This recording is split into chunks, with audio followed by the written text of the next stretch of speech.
Okay, this is lecture 8, and this is emotional influence on cognitive function. So how emotions are going to have you process things cognitively. Okay.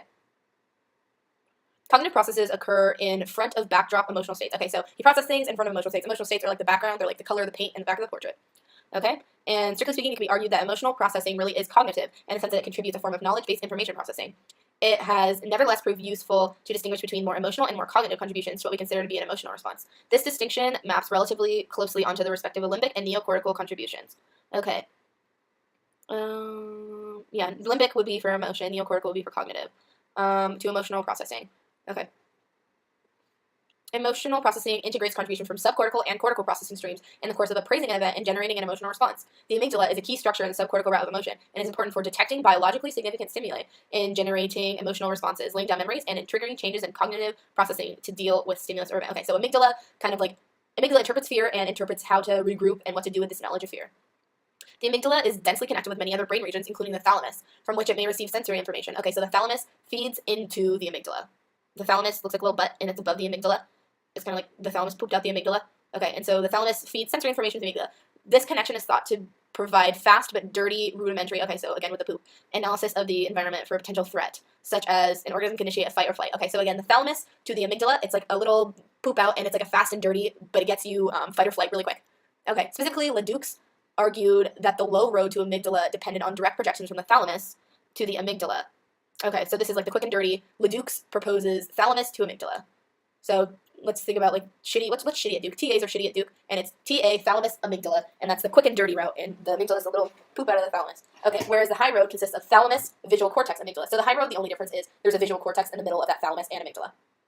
Okay, the amygdala is also connected to the hippocampus to which is involved in controlling physiological responses. Okay, so amygdala to hippocampus to physiological responses. Okay, so hippocampus will control these physiological responses. So hippocampus is what's going to make you like sweat and stuff, I'm assuming. And to the cingulate and medial orbitofrontal cortex. Okay, so cingulate and orbital frontal cortex. Okay, so OFC. All right, so the amygdala is connected to a bunch of shit. It also has bidirectional projections with all sensory cortices, possibly allowing it to modulate early sensory processing. Okay, so it might change some sensory processing. All right, new section. Emotional influence on perception. Okay. The perceptual processing of emotionally salient stimuli gets prioritized. These typically involve subcortical processing, fast, automatic, but context insignificant, and the cortical attentional process, slow, deliberate, contextually guided. Okay, so subcortical processing is fast.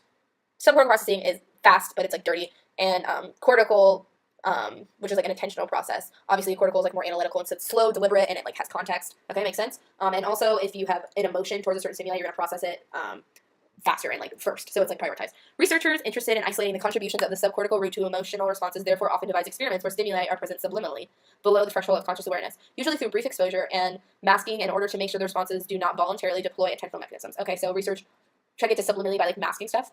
Okay, the amygdala in particular has been found to respond strongly to threat-related stimuli, even to the absence of awareness of those stimuli, even for very rudimentary cues of threat, such as enlarged irides, which is like a fear thing. Emotional influences on perception. Intriguingly, the strength of amygdala responses to subliminal stimuli. Okay. Intriguingly, the strength of amygdala responses to subliminal stimuli correlates with the level of trait anxiety, such as responses are normally high in patients with anxiety disorders, which might be a contributing factor to the development of these disorders. Okay. So, if the amygdala is strong, you have anxiety. Intriguingly, the strength of the amygdala, blah, blah, blah, blah, same thing. Okay, clear evidence for a role of the amygdala in biasing of visual processes also comes from lesion studies. Patients with amygdala lesions do not exhibit enhanced FFA responses to fearful faces. Okay, so usually with your FFA, if you see a scared face, there's going to be even more activation in the FFA, but if your amygdala is hurt, you're not going to do that. Okay, new section. Emotional influences on attention. Okay, so attention. While the amygdala is capable of modulating sensory processing directly under most circumstances, it probably influences such processing more indirectly via the cortical dorsofrontal parietal attention network. Okay, so amygdala can influence processing, but it probably does it indirectly through attentional stuff. The amygdala can signal the attention network via the cingulate cortex or the nucleus basilis. Okay, so it can, when the amygdala says, hey, attention thing, start working by saying it's a cingulate cortex, which is like scary because like it's single, and like a lot of people are scared of being single, or also the nucleus basilis, and that's scary because nuclear fucking war is scary, and Basilisk is like from Harry Potter, and that's scary. Okay, the amygdala can trigger neuromodulator release such as acetylcholine and dopamine. In other subcortical nuclei, it can raise autonomic arousal via hormonal action initiated by the hypothalamus. Okay, hypothalamus is the hormone excreter for this business, and you can think of it as hypothalamus like a hypodermic needle, like it's just injecting this hormone in there, like it just like, or just like sits at the bottom like squirting it up. But anyway, hypothalamus, think of it as that needle, and it's injecting these hormones in there, just like stirring emotions up. Okay, finally, when the amygdala directly enhances responses in sensory cortices to emotionally salient stimulus, this increases an activity would attract attention in its own right. Okay, and so amygdala is increasing these responses, and then that's also going to attract some attention without it even trying. And so that's bottom-up attention capturing. By the same token, a visual stimulus can attract attention directly, or indirectly via the amygdala, insula, or orbital frontal cortex. The former is how physically salient stimulus attract attention. The latter is the route for emotionally salient stimulus. Okay, so emotionally salient stimuluses go through the orbitofrontal cortex. And so you can think of emotionally salient stimuluses like when you feel emotional, you kind of feel like you're like spinning, and so you go through the orbitofrontal cortex. And then the physically salient stimuluses go through the amygdala. Like if you see like a friggin' terrifying set of teeth and claws, it's going to go straight to your fear center, which is amygdala. Okay.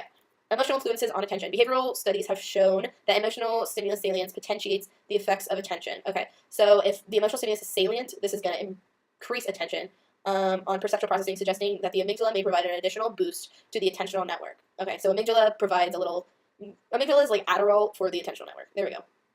Okay, emotional influences on attention. Behavioral studies from the emotional stimulus salience potentiates the effect. Okay, we already saw that. Stimulus contrast required for accurate target discrimination under the different cueing conditions. Okay. Emotionally salient stimuli can also survive the attentional blink. Okay, emotionally salient stimuli can also survive the attentional blink. Oh, okay. So if you have emotions, you can skip over this attentional blink, suggesting the input from amygdala can somehow help overcome standard attentional limits. Like usually the attentional blink is a limit, but if it's something really emotional, you can overcome this if it's like really important. Like if you're in great fear of a bear, you're not gonna like you're gonna have to be able to overcome that, and you can't have this little emotional blink where like you don't have attention to put towards this, and so that's a thing. Patients with amygdala damage do not show an advantage for emotional stimuli in this task in the attentional blink. So if your amygdala is broken, in addition to being sexually deviant and fearless, you're also going to still have the attentional blink when you see something scary, and so that's interesting. Okay. New section, emotional influences on memory. Okay, so what does being emotional do to memory? In general, emotion aids memory. We remember more details of events that are emotionally salient than those that are mundane. That makes sense. Like if you are really happy on a time or like really sad on a time, like of course you're going to be more like you're going to remember it better. Like I remember like the happiest times of my life super well, and I remember the worst times of my life super well. However, emotions can also interfere with memory processes. For example, when a stressful situation impairs memory retrieval. Okay, so stress might also hurt you for memory. Like if you're stressed for an exam, you're not going to be able to pull out your memory as good. The mostly beneficial effects of emotion on memory has presumably evolved to facilitate learning from the event that triggered the emotional response. Mostly beneficial, blah, blah, blah, blah, blah, blah, blah.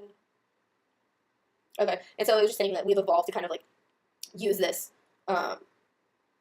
like emotional potentiating memory thing so that we can like avoid scary bad things and like keep us from getting hurt. Okay, recall that prevailing current neuro and anatomical models of emotion is based almost entirely on fear learning.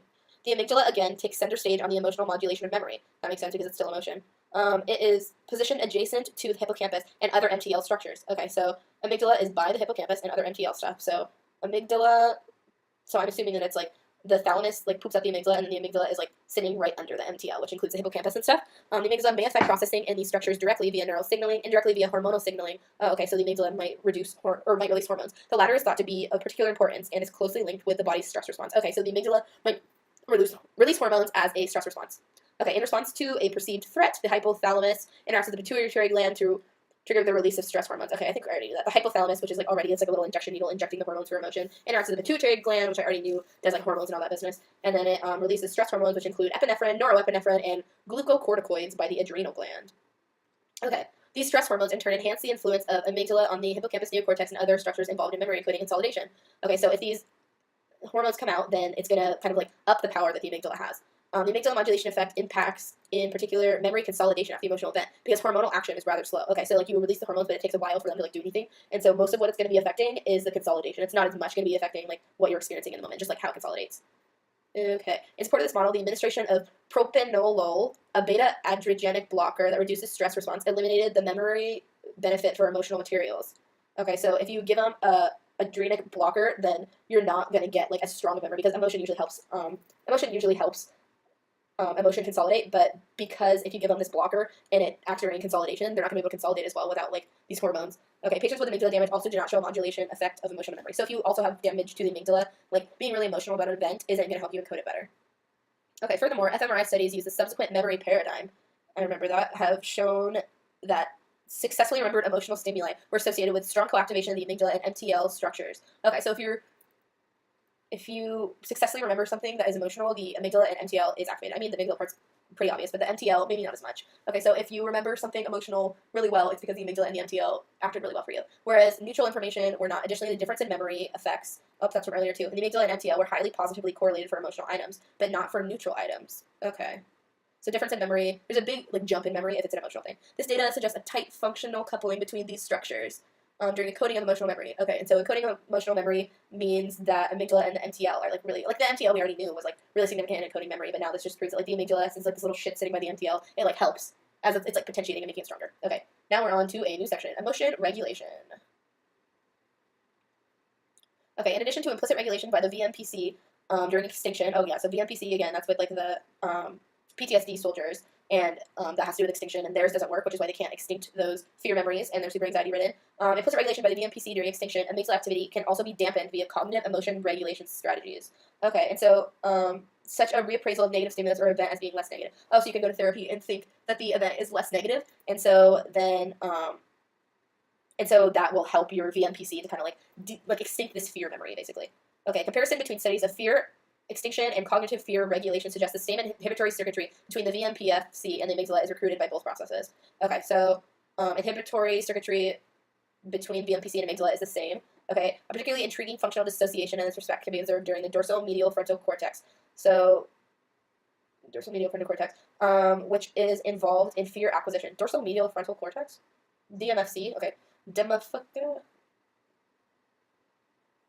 Okay, think of, damn, Ma, you're fucking cool. DMFC, dorsal medial frontal cortex, which is involved in fear acquisition. Because the first time you hear, damn, Mom, you're fucking cool, you feel scared because your kid all of a sudden has swear words, and that's terrifying. And the ventral medial prefrontal cortex, which is involved in fear acquisition expression, and the ventral medial prefrontal cortex, which is VMPFC, which again is this PTSD thing that it doesn't work when you get PTSD, which is involved in fear extinction and regulation. Which is involved in fear, Okay, this disassociation is here shown in a study for rats, okay, which is involved in fear acquisition and the a particularly intriguing functional association is this respect can be observed between the dorsal medial frontal cortex, which is involved in fear acquisition expression, and involved in fear extinction. Oh, okay, so it's just saying that there's a dissociation between what's encoding the fear, which is the dorsal medial frontal cortex, damn, now you're fucking cool, and what extinguishes this, which is the VMPFC, which is the thing that has to do with PTSD. Okay, emotional regulation. Importantly, this dissociation also holds true for human medial frontal cortex, as shown here. Accordingly, both the DACC and VMPFC are considered prime targets for stimulation therapy in, so DACC, VMPFC, prime targets for stimulation therapy in anxiety disorders. The VMPC and PTSD patients from the previous lecture. Okay, what is the DACC? Oh, dorsal anterior cingulate? Okay, alright. So DAAC, which is kind of related to damn, you're fucking cool, and VMPFC are both possible targets for anxiety stuff. Okay, and then it's just showing a little regulation between okay, so VMPC is for less fear, DAAC is for more fear. Okay, and so you can think of it because DACC kind of looks like DACA, and the Mexicans are probably scared, and so it's more fear. DACC is for more fear. Perfect.